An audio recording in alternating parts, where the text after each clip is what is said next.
Now let's go ahead and talk about the different light types that are available to us with Unreal 4.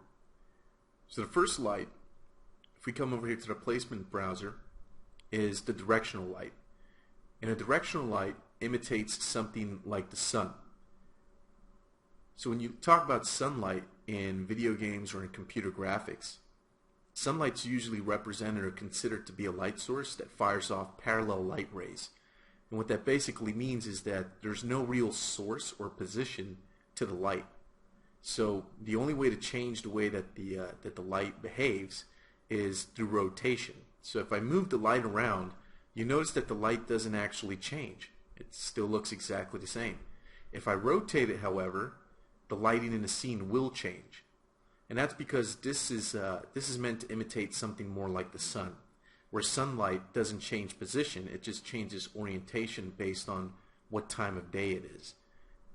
So if I go over here and lock the viewport to the actor, what I can do is I can basically lock my viewport to the point of view of the light itself. So now it's very easy for me to orient the direction of the light and position it exactly as I want it. I'll go back and unlock the viewport from the directional light. And now if I pull back my camera, there's the directional light. So that's a great little handy tool for being very, very precise about how you place lights in your environments.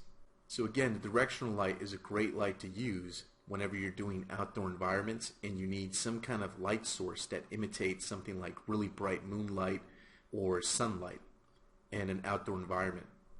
So we do have the ability to change things like the color. So if you're doing maybe like a sunny day, middle of the afternoon, you might want to warm up the color a little bit. Now the color usually is white. The reason the color changes throughout the day from the sunlight is because of the way that the light scatters through the Earth's atmosphere. But you have the ability to change the color. Another type of light that we can put down is a spotlight. And a spotlight is one of the most common lights in computer graphics and video games. And it pretty much behaves like a flashlight. So if you think of a flashlight, a spotlight is basically the same thing.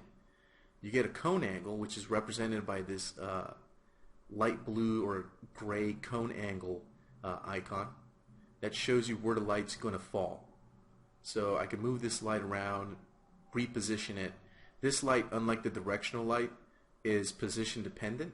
So moving the light as well as rotating the light changes the way that the light is going to illuminate your environment.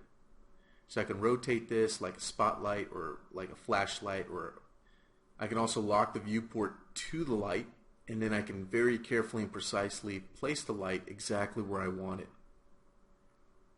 Now you also notice that the cone angle icon, which is this really big sort of cone that extends out from the light, has a radius to it, and it has a distance. If you look at this, you'll see that the cone angle is limited. It doesn't just go on forever.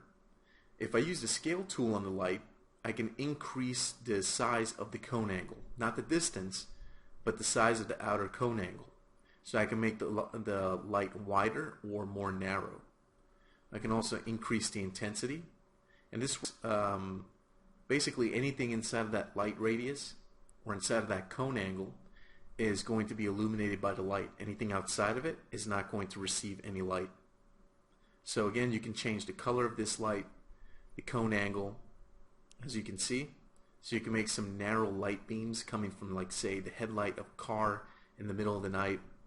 Or you can really widen these up and make stadium floodlights for, say, a sports game or something like that.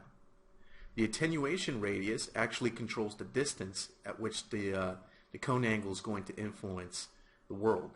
So if I increase that distance from the attenuation radius, this light is going to reach further into the world and throw the light out farther away. If I shorten it, it'll have the opposite effect. So we have a source radius as well. We can increase this source radius and then change the source length. And this is going to affect the actual surface area of the light itself.